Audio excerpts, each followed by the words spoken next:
Hey everyone, I'm Trent Kusters, co-founder and studio director at League of Geeks, and this is The Game Maker's Notebook.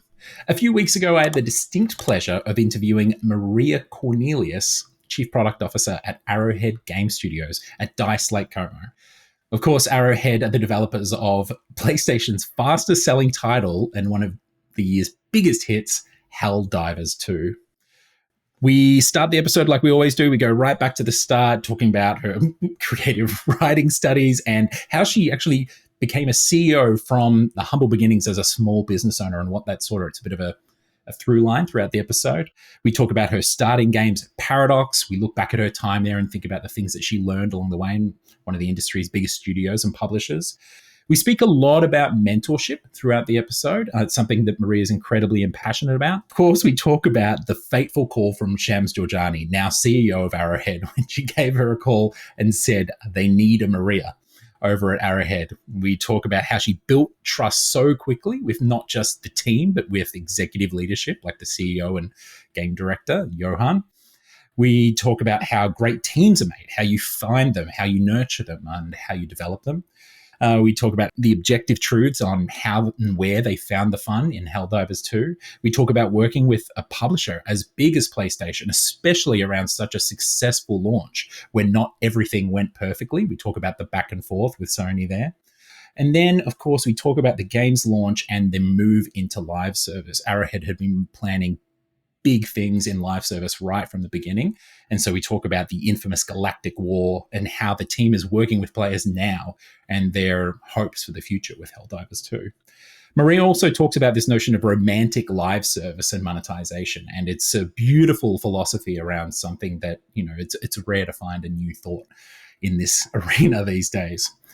Maria is an incredible leader. It's rare to find someone who can talk about the very, very tactical day-to-day application of their role on the team and on the product, all the way through to the strategic execution and foresight of something at the executive level.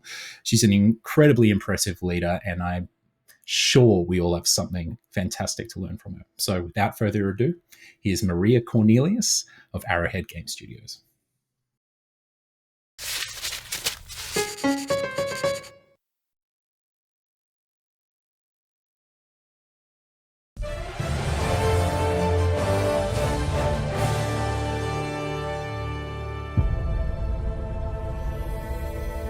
Super Earth, our home. Prosperity. Liberty. Hi there. Democracy.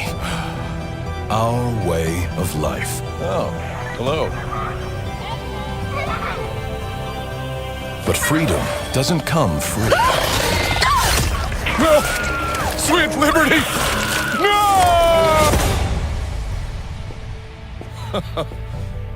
Look familiar? Scenes like these are happening all over the galaxy right now. You could be next.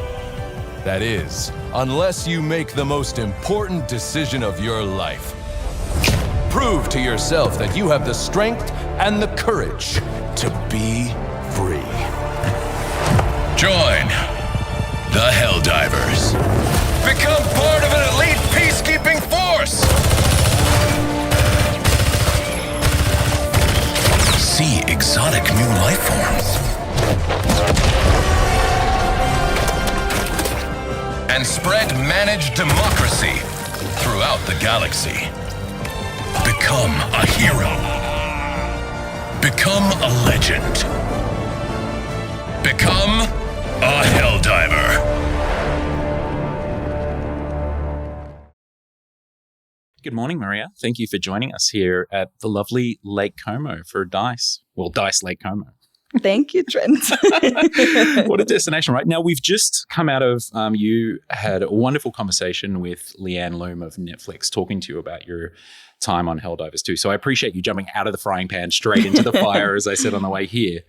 But I'm going to take it all the way back. We've got you here for a bit of time. So let's talk about Maria, young Maria, and her experience with video games for the first time. Do you have a memory that sticks out for you? I think maybe it's because I'm here with my sister. You met her earlier, right? Yeah. But that's the memory that pops to mind now. I remember we used to play both Age of Empire and Heroes of Might and Magic 2 on my uncle's computer. Okay, so Paradox makes sense then. Okay, you found yourself there. Yeah. Okay. Yeah. And I remember we were kind of co-oping it weirdly. Like we would be like, we did all kinds of games actually that weren't co-op. We made them into co-op, like GTA. We would just take cars and then we'd take turns and I'd take the first car and then she'd have to top my car with a nicer car. And that was our whole game. Okay, yeah, keeping up with the Joneses, GTA style. Yeah. I love it. Exactly. Great, okay. Yeah, so just lots of just kind of other people having games. So my brother had a PlayStation, my uncle had a PC at the time. We didn't, but we were just kind of playing the games that we wanted to play in the way we wanted to play them on those other people's. Your own little sandbox. Just turn them into toys, right? Yeah, exactly. We don't need to conquer the Hittites in Age of Empires. Exactly. We just need to have a bit of fun. No.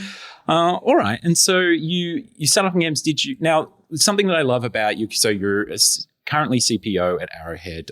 You were on the business team at Paradox before that. You were operations manager at Spotify as well. You're doing that. Like you need to tick IKEA off the list. And you've got all the big sweet ones.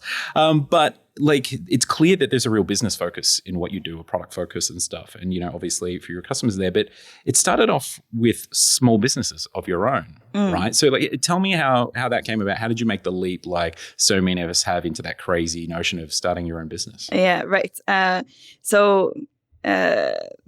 Some of my favorite times, and this was when I properly got into gaming. So before that, I'd kind of played around with my sister in these games. But when I moved to London for a little while, and I got really into Guild Wars and Star Wars: Old Republic. Massive Star Wars fan. Yes. And I became like a guild master. Started learning to run companies through being a guild master. It's kind of the same thing. It's like a company of adventurers, right? I was passionate about like employee branding and everything. Yeah, I was such a nerd, business nerd. Yes, good. Yeah.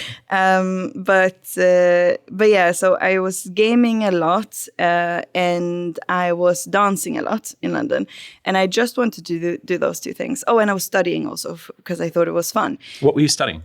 Creative writing for children. Oh, wow. Amazing. Okay, we're going to talk about that a little bit later. Yeah, it can be our sign. Yeah. And I decided I wanted more time to play games and to dance and less time to work. So I was an art tutor at the time. My mother's a teacher and an artist, so she's taught me a lot. So art teachers are the best teachers. They are, right? And we ended up. I ended up realizing, okay, so if I make a little business out of it, instead, can I multiply my hours so I can work less hours, but I can pay my rent anyway.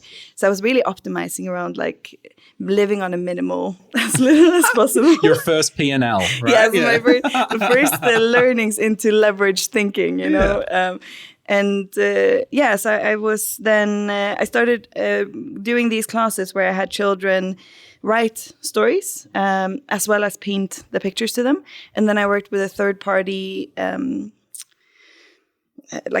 someone to put the books together, like a publisher, to make them real. Yeah. And then I sold them back to the parents. And oh my God, the perfect crime. I love it. It was a crazy good lucrative business. Yeah. And it became really popular because, in Knightsbridge, like they want CVs for their kids when they're 5. So, and this was a fun way to do it. And the kids were super happy doing it. So that was my first venture into, and before that, I was much more focused on doing something creative myself. And then I realized when I was also writing a lot at the time, actually. And I realized that living on that creative craft was not my favorite, but enabling other people's creativity, I guess. Interesting, yeah.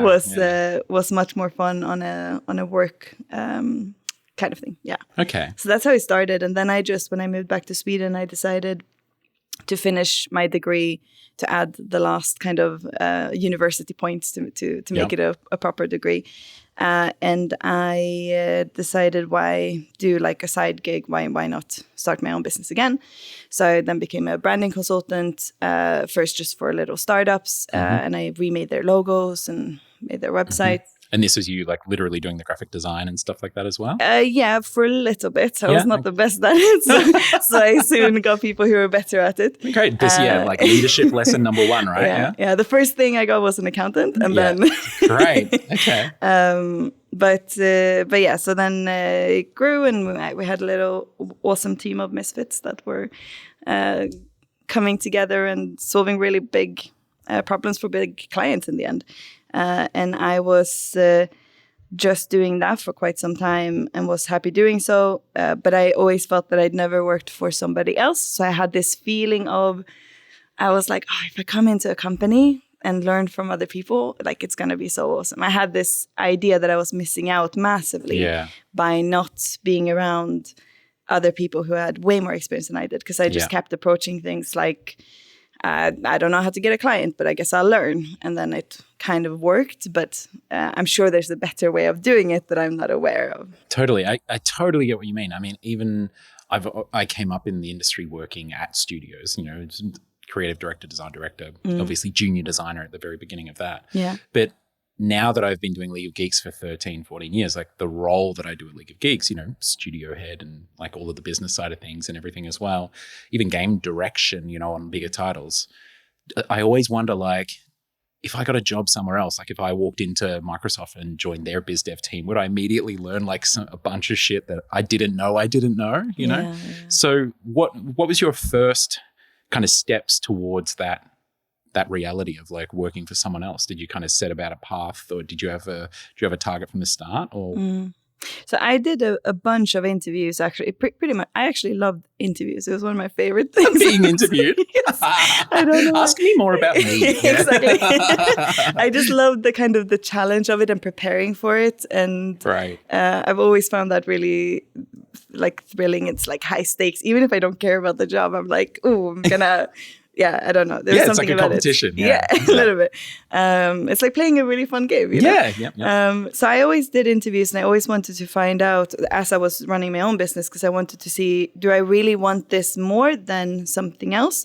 As long as the answer is yes, as long as I feel like I'm having more fun, then I'm going to stay where I am. And if I come across something that feels like it could be more fun, then I want to do that. So I was kind of in in between the decision of, should I join somebody else and go and see what it's all about, or should I officially and a bit bigger invest in and create my own agency, like a running agency. Like take the next step and scale up the business. Okay. And I ended up meeting Shams Jourjani in one of the interviews. Yeah, of Paradox fame. Of Paradox fame. And it's so funny when I tell him this story, he's like, I don't remember that at all. I'm like, of course you didn't. You're way too important. But I remember, and I remember how he was talking in the interview and how he was just sharing learnings and mistakes and like laughing and being so lighthearted about talking about mistakes.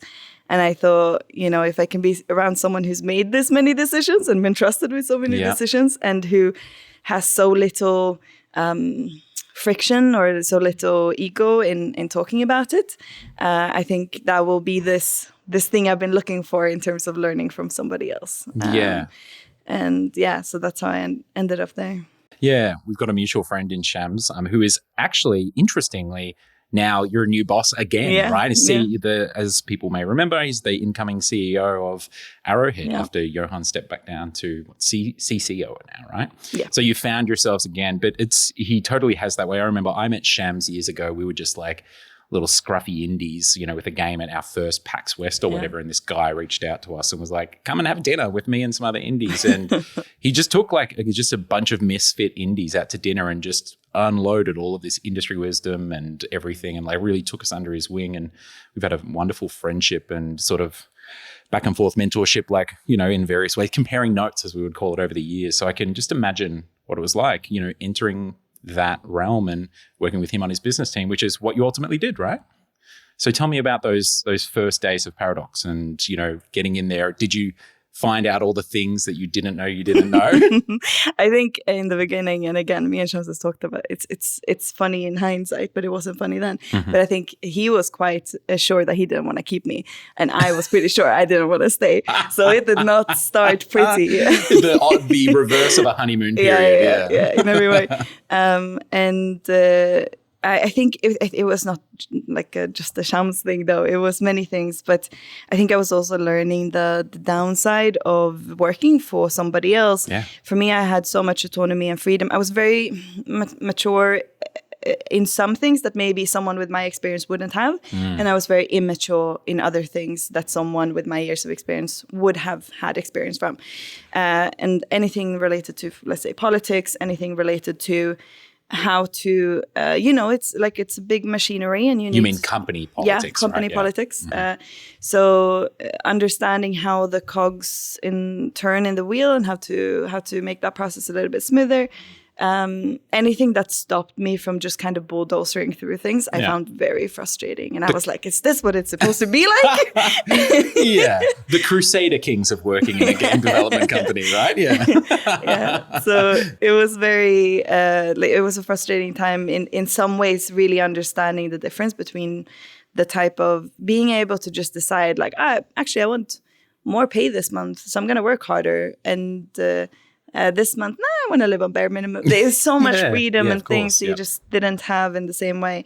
And then I think Shams can be a little bit of a polarizing person. But if you spend a little bit of time with him, most people end up really liking him. But he's very, very frank. Yeah. And I felt in the beginning that he was speaking to me that way because I was just kind of new at the company, and he was a leader in the company.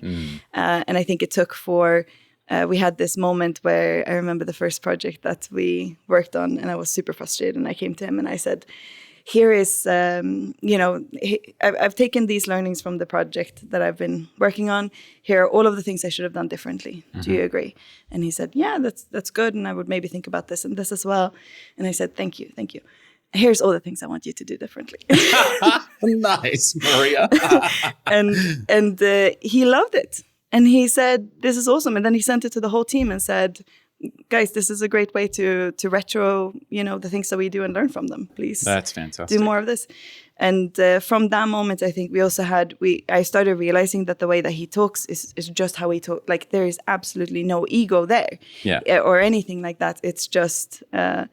and we really found each other in the being able to speak frankly and sometimes passionately, and having a lot of respect for each other even when we disagree.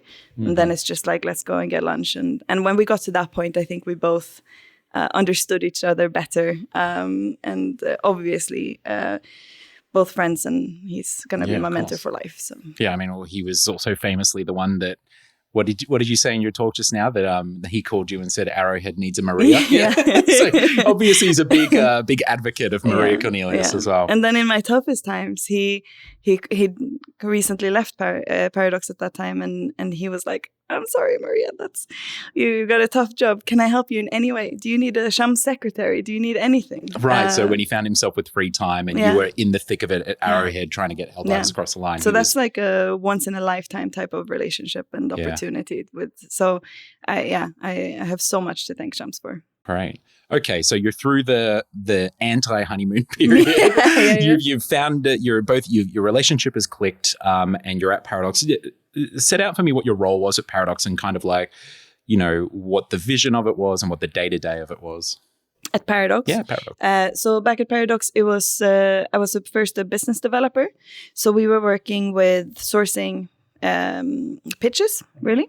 Working with a lot of studios. It was very exciting going to games event and these kind of things, and then processing all of this, seeing what can we turn into a P&L that looks good for the company, and then being the owner of that P&L up until the point of signing or declining, and trying to make those processes as smooth and accurate as possible. And I think that was a big focus of mine, both in terms of how can we make this better for the studios, because it can be painful as hell. Yeah, of course. Which was, I learned very quickly, and I really cared about. But also just how do we make better decisions in general, and how do we make sure that we have a lot of positive conflict or friction early, so that we have less of it later when we're just unhappy. I love that, having the difficult conversations up front, like going through those difficult times. Yeah. Okay, so in your time at Paradox being on, because the interesting thing now is you're in the opposite position, right? At Arrowhead, you're on the studio side working with, well, one of the biggest publishers in the world, right? Yeah. So looking back on your time at Paradox and, you know, past Maria, can you remember anything that, in the spirit of, you know, what you would ask Shams to do better, or what you could have done better, what do you feel you could have done better in your Paradox days in those moments running a... What I could have done better in that time? Oh, it's so easy to see so many. But let me pick something. It's like the obvious thing that was kind of true for everything. Like, I was so bulldozery. Yeah. Okay. I was very focused on the results that I wanted, and I got quite frustrated when there were things in the way of us doing amazing things for players and for studios. And I was really focused on that result. And they're just patience in general. And I think just taking a little bit longer to think things through and understand the impact within the Paradox ecosystem, I think is something that I could have done better at that time. Okay. And now what's one of the top things that you took from Paradox that helped you, whether it be immediately at Spotify next or when you're in the thick of it at Arrowhead? I think I just realized actually now that you say that at Spotify it was actually I was a little bit similar. We hadn't learned the lesson yet. That's okay. It could have been yesterday if we learned the lesson. That's fine. I think so at Spotify the job was so different. I did end up I guess I'd learned about myself that what motivated me and what didn't. Right. So what ended up then happening was that at Spotify I think I focused not so much upwards, and I focused a lot of my energy and interest into the teams themselves that were really delivering something towards the user. And when you say upwards, you mean not up towards the executive or the C-suite or the board, right? But back down. Yeah. Thank you. Yeah. And because I just realized that that's where it moves faster. That's where you're really talking about the things that get me going as a leader. Yeah. So I'd found, I guess, I'd understood my motivations a bit better, and I'd kind of left some of the things that I knew that I wasn't the best at. And there was people around me that were maybe better at. And respecting, and I also learned, especially at Spotify, to really respect those people a lot. Interesting. And to see people around me that did that in a way that I also respected and thought, it's not just politics. This is people driving really good causes and really things that I really care about, you know? Yeah. So I saw a lot of people who were pushing really good things and who were good at doing it. And I thought, I really respect it. But I maybe didn't jump into it myself. It's an interesting thing on this podcast. A lot of the folks that we talk to, like some people we talk to, and they have 40-year-long careers that span maybe 5 to 10 different companies, and every single one of them will be a games company. But you went from what's the largest strategy publisher in the world, publicly traded company, right? Then in video games, and then you move to Spotify. Obviously, huge organization. I'm sure a great opportunity, but very distinctly not video games, right? Talk to me a little bit about, quote unquote, leaving the industry. Was it just, had you decided I'd had enough of games, I want to try something different? Or was it just is it just that your focus and the things that you love is like product and the end user at the end of the day? It doesn't matter whether it's games or not. Talk to me a little bit about that shift. So I knew after Paradox, I knew that I wanted to stay in digital entertainment. I knew that I had the creative aspects that I like. And I also realized at Paradox that when there's tech involved, because I'd worked with, like paper companies in my own business, all types of businesses. And what I realized with tech companies and the common denominator that I started seeing was that even though we can complain about things being slow, like unless you've been outside of tech, you haven't seen slow up close. It's a completely different thing. And I realized that tech forces us to be like, we become irrelevant if we don't question the things that we do really deeply and reevaluate and make new choices and new bets. And we reinvent ourselves in a different way. Whereas non-tech companies, in my experience, haven't done that as much, and it's not as important for their success. Yes. As it is for tech companies. So I knew the kind of entertainment aspect of it was just a creative element that I really enjoyed, and that I enjoyed ever since I was a child. And then the tech added maybe the speed that I was looking for in my the need for speed was satisfied. The need for speed. Good. Okay. Cheesy as hell. No, that's it. We're all into this is No, leadership, man. We're into cheesy slogans. The whole thing is built on that. But yeah, so I knew that digital entertainment was it. And I thought Spotify would be, again, and it was that desire to go somewhere where there would be so many people who would know something, and I would bask in the glory of all of that knowledge and just become smarter in the mix, you know? And I kept have that, and it's not, I'm making a bit fun of it now, but I do think it made me smarter or when I took those bets, but I think I was over-romanticizing to what degree that would happen, both at Paradox and at Spotify. Okay, interesting. And why do you think it didn't meet that? Do you think you just had overblown expectations of it? Yeah. Okay, right. I think it's kind of like realizing your parents are real people, you know? Right. It's that thing. It's like I was working for myself for so long, and I learned to take initiative. I learned to, there's again, some things that I was, had very high in terms of skills, and then other things that I was not as good as. But I kept thinking like, oh, when I'm at these companies, the blessed knowledge will come to me. Yeah. And it really did, just knowing the way that I was expecting. I just thought, just like sitting in these rooms, I'll just soak up all of this knowledge from these. But it turns out really good decisions and really good things happen in chaos, in just not the level of strategy that I was expecting. Yeah. It's not just like one guy sitting in his office looking at the window that you can walk in and he can, show you the stone tablets and you soak all the knowledge up. It happens in the process, in the trenches. And I remember, I think I was telling someone at the time, I was like, just imagine being a fly on the wall of where these great decisions are made, and this like product strategy that Arrowhead that Paradox, the Paradox is built over time, and just being a fly on the wall and just soaking it in. Like that's not how it happens. That's not bad. Yeah, that's really not bad that it's not like that. But it is more agile. It is more on the fly, and so I think that was my greatest learning. Yeah, the interesting thing about this is that you, I know, have a real passion for mentorship, both mentoring and being a mentee. Yeah, is this one of the ways that you've sort of gone about? Because I can imagine if you have these expectations or these desires to soak up all this knowledge and then it doesn't meet your expectations, I'm sure you didn't just go, oh, well. I imagine you were hungry for that knowledge that you felt you were missing out on. Is mentorship a way that you've gone about that? Yeah, that's a very good point. I think you might, I wasn't thinking it at the time, but I think maybe you're right. But yeah, I've always felt very passionately about, I've done less of it now, at least having a mentor myself. Okay. I've done less of, just it looks differently when you're at some levels, I guess. So I still do that, but having one mentor and having one mentee has been like a passion for me, and trying to keep that up. And I feel like there's so much to learn from both of those different setups. So I have, and I've tried to find people that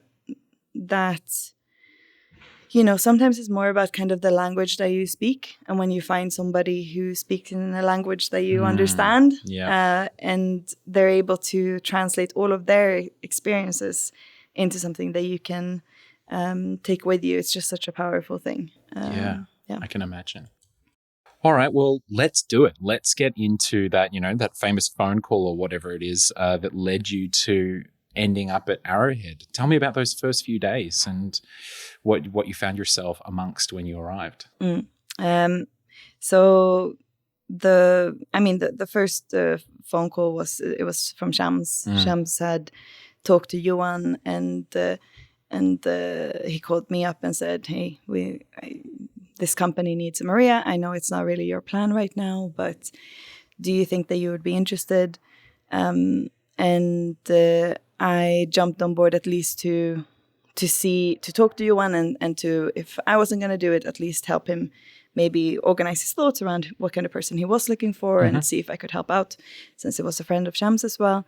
But I very quickly had a lot of respect for the way that Johan talks about product and especially co-op gameplay, and how he is so passionate about facilitating relationships between people, and it's not really about the game at all. It's all about what happens on the couch or on Discord or and it was very easy to be very swept away and believe very strongly in what it is that he was doing and what he wanted Helldivers to be as well.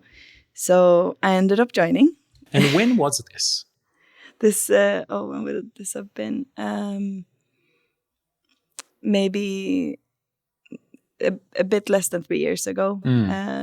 So the interesting thing is at that point, they were around, 6 years or so into development. Yeah. So you're joining a team that not only has been developing a game for a long time, but is developing a game that I think, Johan had mentioned somewhere I was reading that the game was initially meant to take 3 years, right? Yeah. So they're at it. It's a big game with PlayStation. They came from a studio that, this wonderful indie title, Helldivers, which I had a bunch of friends with my mates, on Discord and playing and everything. It was top down, and now it's this big third person thing.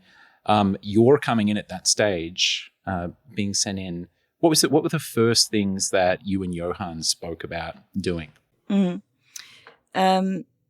So very early on, the company was we had tough times. We had all of the standard problems that exist in our industry when we're kind of not able to meet to send in deliveries on time and on budget. Yeah, and that tends to be our business model, right? Yeah, As a studio. the video games business model. Yeah, totally. It's very life, yeah. So we ran into a lot of those same problems, and it was very quickly kind of together with Johan, figuring out what are the things that we can do at this point to kind of turn the ship around and get us closer to that, having the game get into the hands of the players closer to the vision that Johan was imagining for that game.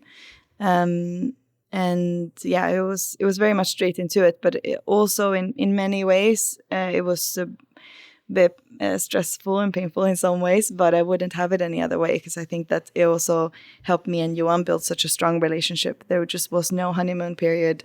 It was just like, that's how teams are made. I think it's do we show up for each other when things are really tough? And if the answer is yes, we tend to trust those people. Yeah. And if you show that if you lean out instead of lean in, so I think the kind of the relationships that you make when things are really tough, they just last in a different way. Yeah, I bet. And as a leader stepping in, especially, as I mentioned, to a team that's been, trying to get this thing across the line for 6 years, you spoke in your chat with Leanne just now about how in building trust for the team, Johan really went into bat for you. That every opportunity he really raised you up and told the team to, hey, listen to what Maria has to say. She's going to get us across the line. But I'm interested, first of all, in how you built that trust with Johan, obviously, for him to be doing that very rapidly. But then once Johan says that, it's then your responsibility to then deliver the proof that they should not only listen to you and trust you, but listen to Johan as well. That, So how did you go about actually executing things rapidly or getting some fast wins so that trust that he had asked them to have in you was proven out as quickly as possible? Yeah. I think, like you said, it's especially how quickly we kind of needed to turn things around. There's no way I could have done that without a leader who already has a relationship with a studio like that. Yeah, he has a certain currency of trust there already. Yeah. Stepping in the way that he did, because he also showed people that he wanted me there, and it wasn't a hostage situation. It was like you're coming the gun at his back at every company meeting. But that and that he trusted me, and then that gives a level of trust to others that we could never have moved as quickly. You can, people do succeed even when they don't have that. I think it's possible, but in those circumstances, it would not have been possible for me, for sure. And I think then what ended up happening was, again, me and Johan together sat down. I think some of the reasons why I believe why he trusts me, we'll have to ask him if it's true, was that I did come in with a very player-centric focus and a very very focused on the holistic player experience rather than looking at it from a very discipline-focused way. And I also happened to be a potential player for the game that we were making. So some of that was just kind of baked into a lot of our conversations, and I think that he felt, okay, the things that I value, Johan value, Maria isn't here to rip them out. She wants to protect those as well. Yes, and that is how she believes that she will help us do this. And it's not by taking the things that he cared about or diminishing anything of that, but trying to find the things surrounding it that could maybe be improved. I think then we went kind of straight into trying to.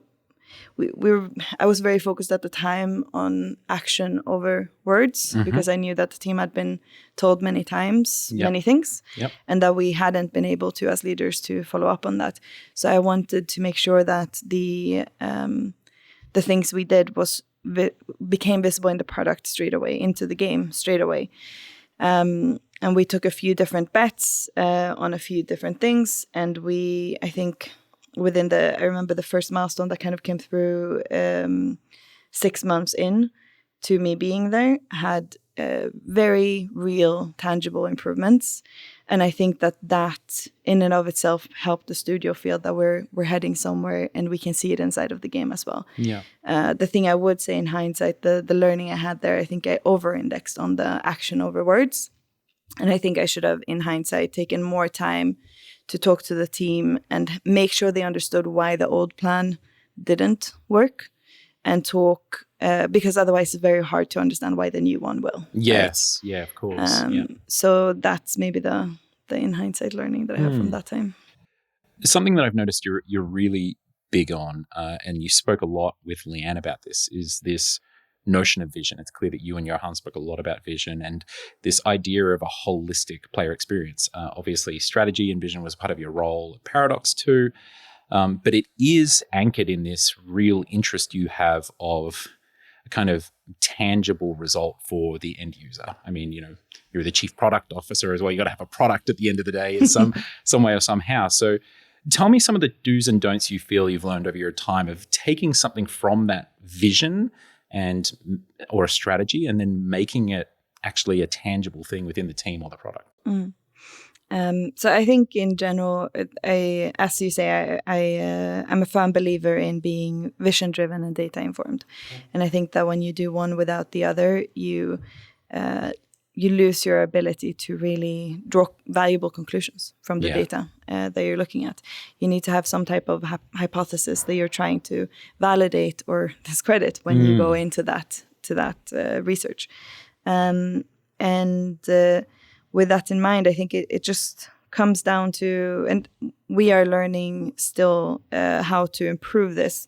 I think when we do it well now, I think breaking that vision down, talking about it to the team, as simple as presenting it and having a Q&A to follow up, and then using that moment of those questions being asked to really understand where your vision might be need tweaking. Might have a blind spot. Yeah, might have a blind spot, might not be clear enough, might not be clear to other people, and things like that. And using that to really strengthen the vision that you're communicating. And then it kind of just comes into like almost a gap analysis mode where you then start building something, start verifying and testing something.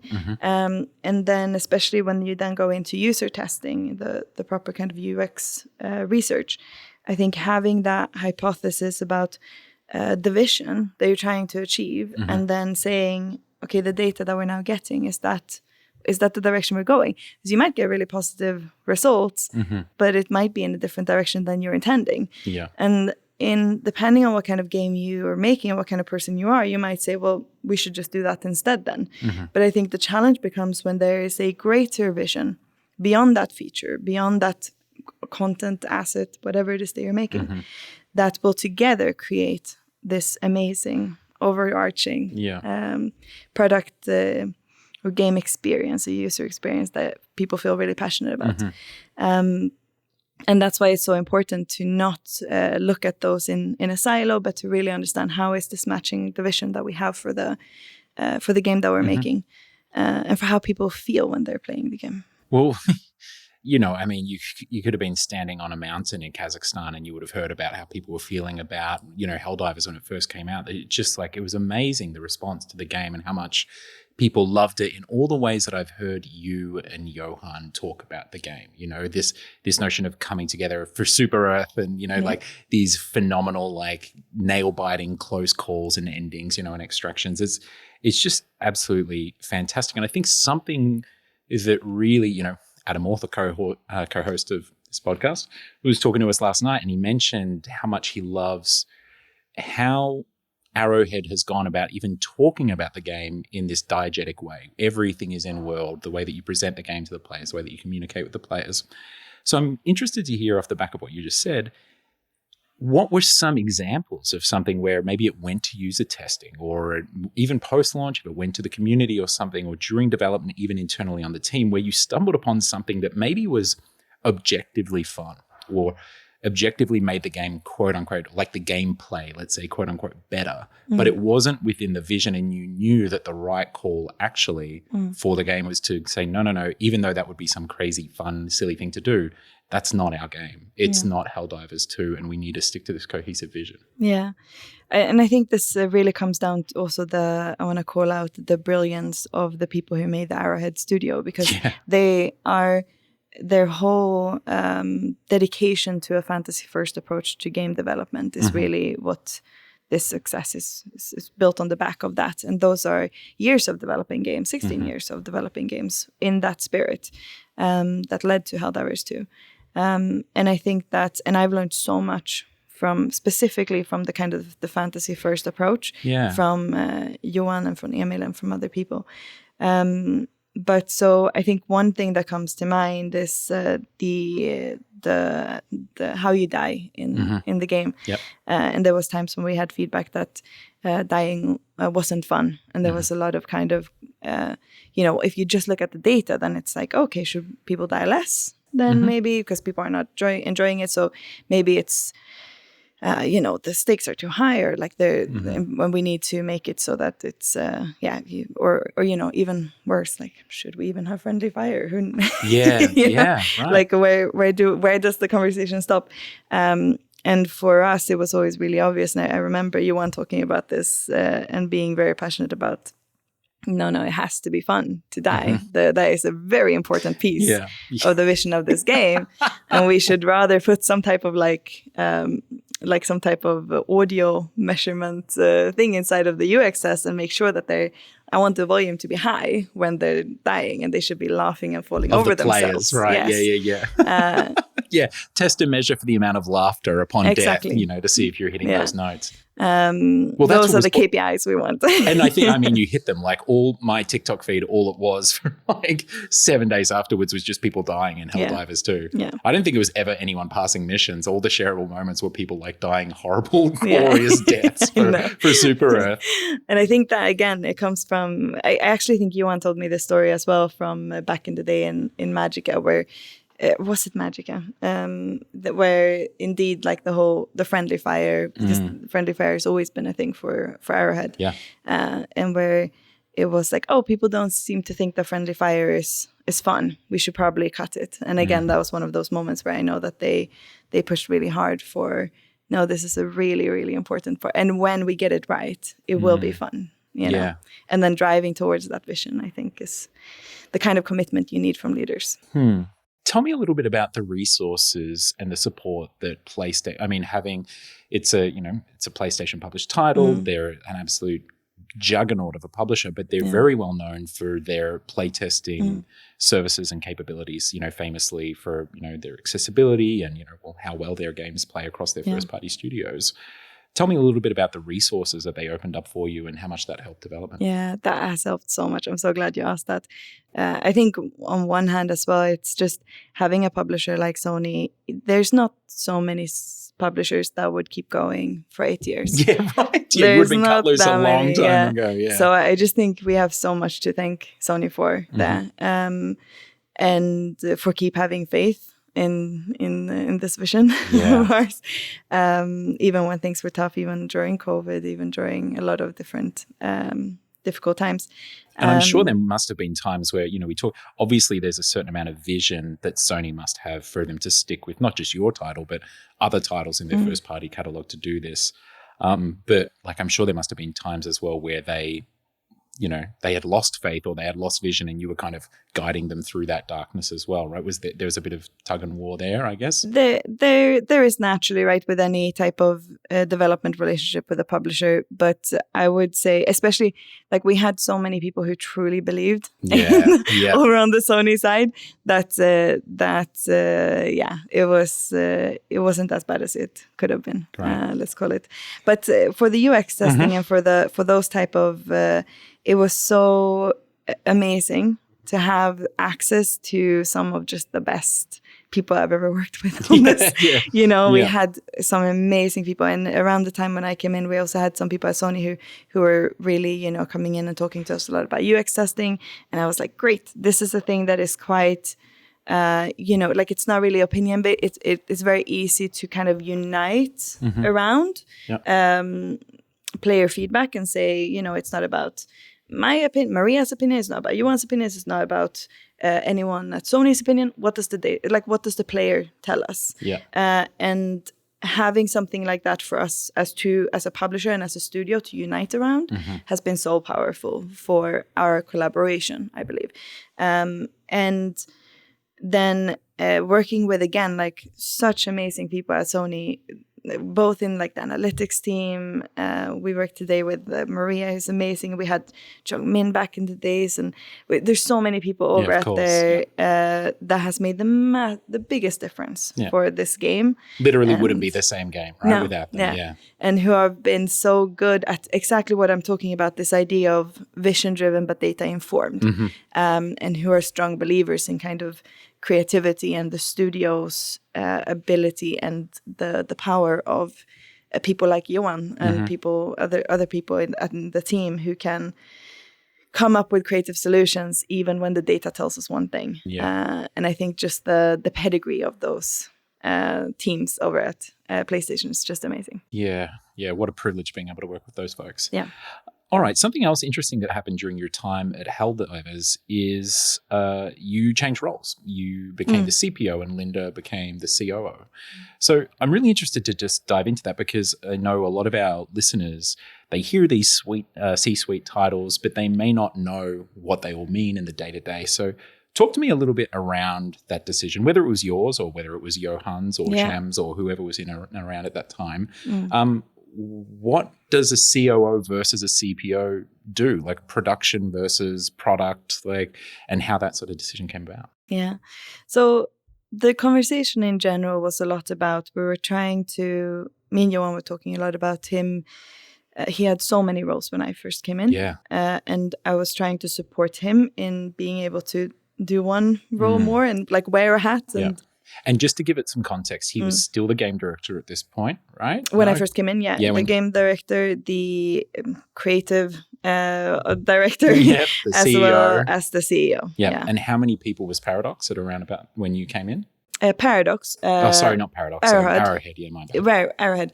Arrowhead was about, I believe, the development team, I think, was around 70 to 90, around there. And then now it's around 110. Okay, so he had a lot to do. A lot going on, right? Okay, So that kind of meant that I was taking on a lot of things so that he could focus in the beginning. There was lots of kind of moving pieces to kind of make sure that we could utilize Johan the best we possibly could. And it meant that I had, at some point, almost the whole studio reporting into me. And the role was just kind of growing and growing and growing, as COO roles often do. By the way, COOs as you scale, there. right? That's operations are scaling, so naturally the responsibility scales. And COO roles are so poorly defined across the board. People have much more of an idea of what a chief product officer do. A COO role, it can be anything from a really, like glorified kind of secretary in some teams, and to like in my role where you like run so much of the studio. Run the studio day to day, yeah. Yeah, so it can be so different. So because of that lack of definition, I think the role tends to, you can fit anything into it, right? Okay. Yeah, why not? Chuck this on the truck as well, yeah. But so that was kind of happening. And so I was saying at some point, hey, we need to split this one into half. Yeah. For my sanity and for the betterment of Arrowhead, we need to split it into half. And I think we should order it like this. And we talked about having one role being more focused on the product side and kind of the what goes into the game, with the game director, the game director reporting into it, and kind of the directors of the different disciplines, and then have another part of the organization that is more focused on kind of the staff and on process and on governance, production, operations, things like that. Yep. Yeah. So breaking up that way, and then the conversation was ongoing for where I was gonna sit. But it was also because I knew Linda, and I knew that she was amazing at what she does, and she has a lot more production experience than I do. Yeah. I had been more across many things, operations and product mainly, and she was more a pure, she had so much. She's a powerhouse of production experience. So we were lucky enough to get her. That's what I'll say. GG. Yeah, Good GG, work. yeah. All right, so let's do it. Let's go into launch, because it was an absolutely phenomenal success. But, as we were sort of discussing last night when we were chatting about it, you and the team were incredibly unsure of how the game was going to go, like a lot of us are, right? But I mean, the success that you saw, the title quickly became PlayStation's fastest selling title. It's just phenomenal stuff, critically, commercially. But it wasn't smooth sailing as well, right? It was such a degree of success that in some ways perhaps you were unprepared for it, or things happened that you didn't anticipate. Talk us through, and some of the folks you'd heard some of the things or saw, Arrowhead swooping in to save the day, and upon release, what was it like in that first 24, 48 hours? Yeah, I think one thing too that I sometimes think about, like the studio and the team leading up to the launch, were really the fixed point for me that gave me more confidence, because the morale of the team was higher than I expected it to be close to a launch. And I feel like the best test if you have a good game or not is if you're like, devs know if they do not have a good game on their hands. Yeah, they really know, and you cannot fault them, and you should not. But so that was something that gave me confidence that even though we were in tough times, as any release is, I felt that the motivation of the team was higher than I was expecting. Yeah. And I think then, just reflecting back on that release, like we can talk about those leaders all the time, and it's not just Johan, it was Mickey and many other people who kind of stepped in, different leaders who stepped into different roles that they hadn't been doing before, and who did a lot of amazing things that we didn't maybe expect that they'd be able to do. To really get us over the finishing line. But at the end of the day, it was just that studio just like leaning the hell into this, even through like really difficult things. And some people left ahead of this, and I don't judge it for a second. It's a tough run, but for the people who stayed and who really leaned into it, it's, all of the leaders aside, like they're the ones who actually did this. And I'm just so freaking proud of that. I'm just so proud of that team. And I'm so glad that this is the narrative that they get to tell. And then when we go past launch, it was an amazing experience. I think, especially in the beginning, it felt a little bit like a bubble. It felt like the rest of the world were definitely realizing what was happening, but inside of the studio we were not. Yeah, right. It was like alarm bells, and trying to make sure it was a lot about that. It was a lot of focusing on what do we do now, and how do we solve the new problems that we're having all of a sudden. And it was really we had some big celebrations. We had the big kind of like release moments, but it was also a lot of kind of firefighting in those moments. So I think it just took the team a little bit longer to really realize what was happening. You still don't. That's what I love about the studio. You don't walk into that studio and feel like these are rock star developers. You know, like it's not the type of attitude. They are rock stars. Yeah. But they don't project that outward. Like the attitude has not changed that much in terms of how they show up. And yeah, that's very cool. Sort of permitted you to just get to work and sort of address those, those challenges that you came into at launch. Yeah. And stepping into things even when we know it's not ideal always, or we weren't as prepared as we should have been, and all of those things, kind of stepping into how do we solve it when we need to. And then we need to, moving forward, really, we have to think deeply about how we now take the team into, and the tech and the like, all of these things into a much longer roadmap than we could ever have imagined for this game, right? So it's just planning for a completely different future than we were expecting. Yeah, absolutely. Yeah. What a fantastic challenge to have to plan for such a far longer future than you thought.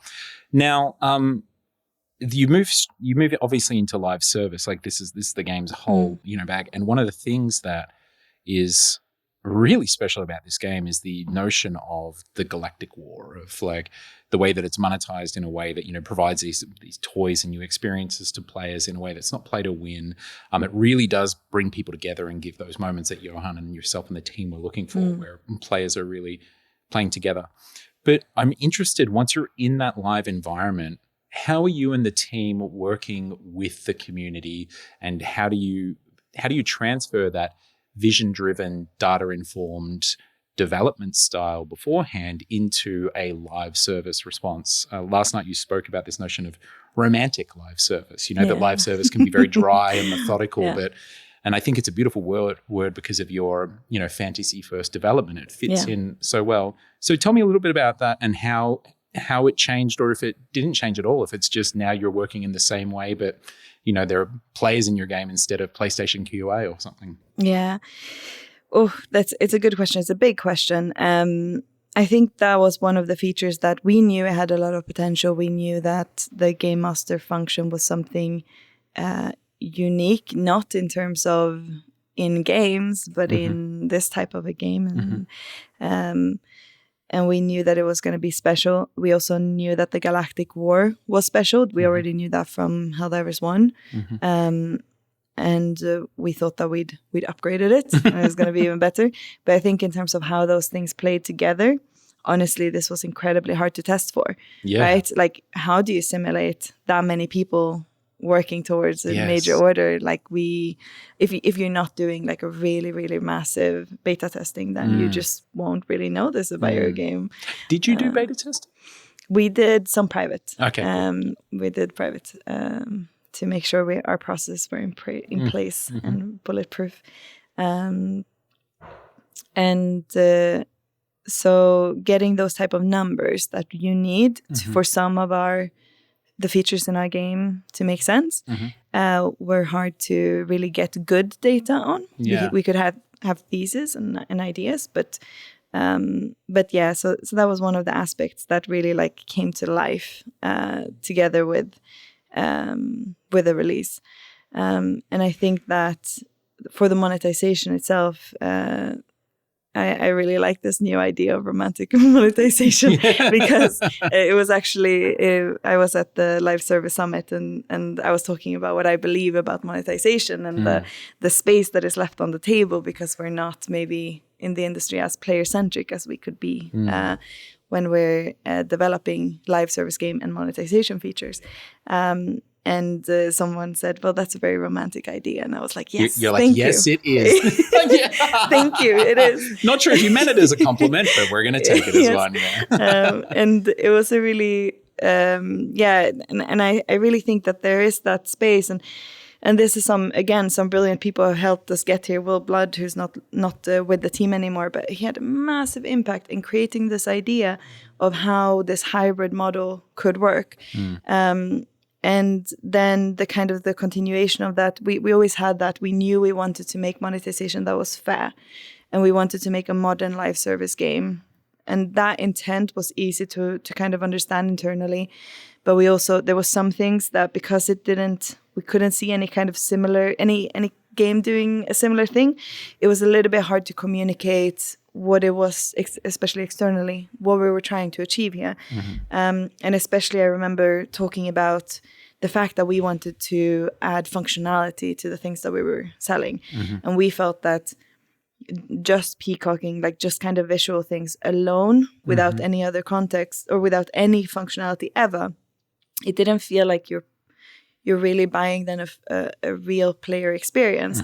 And we want the things that we're selling, we want them to be fantasy focused, even if it's a really small kind of piece of the game that you're buying.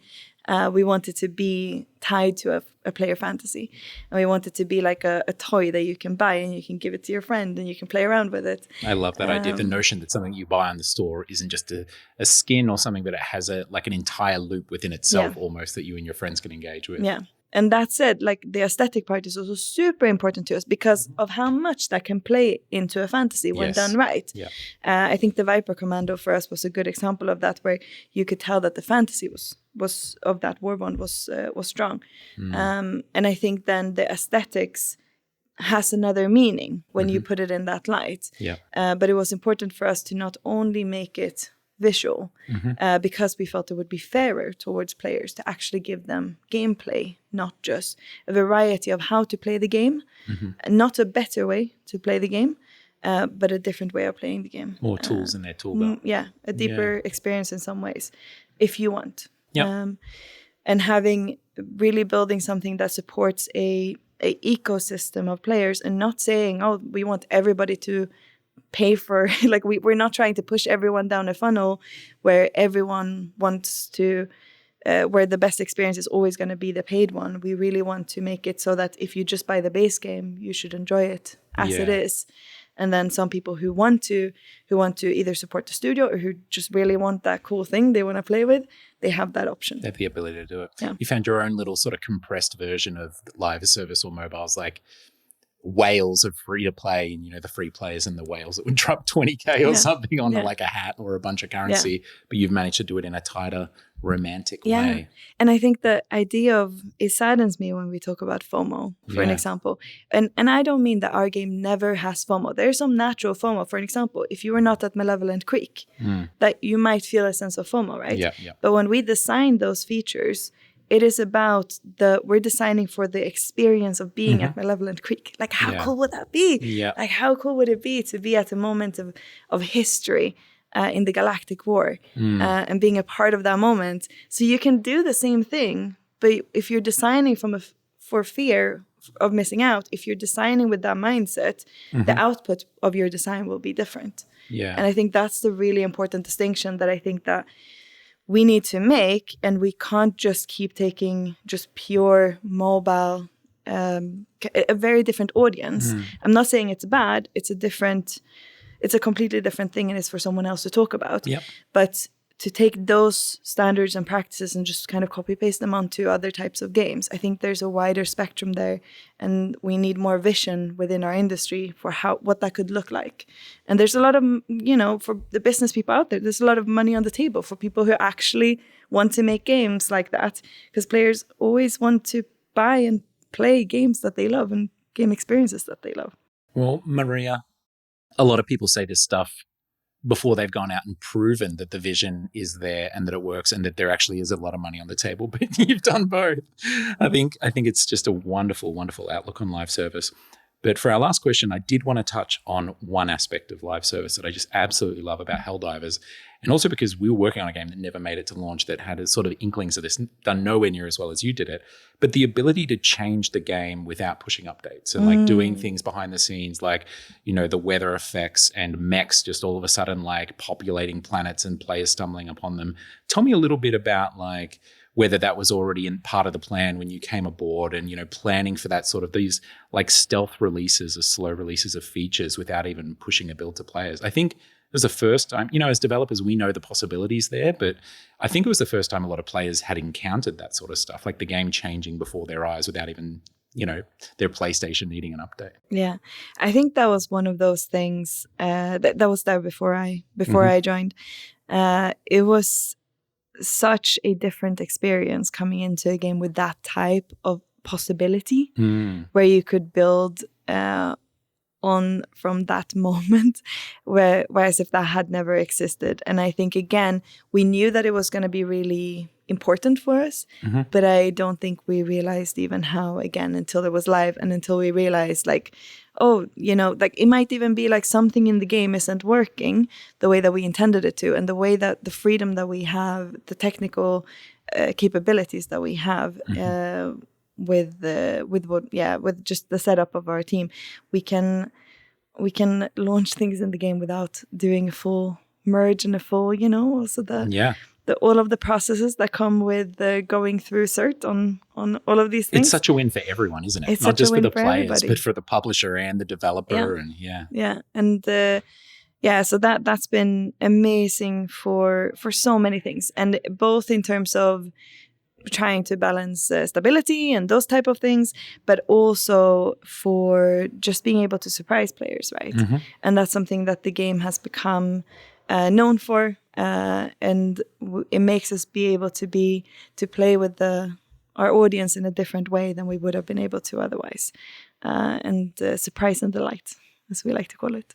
What a wonderful place to end the podcast. That's because, hey, surprise and delight is all I've heard from Helldivers since launch.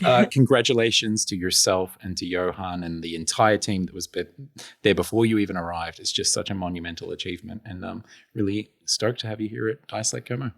Thank you so much.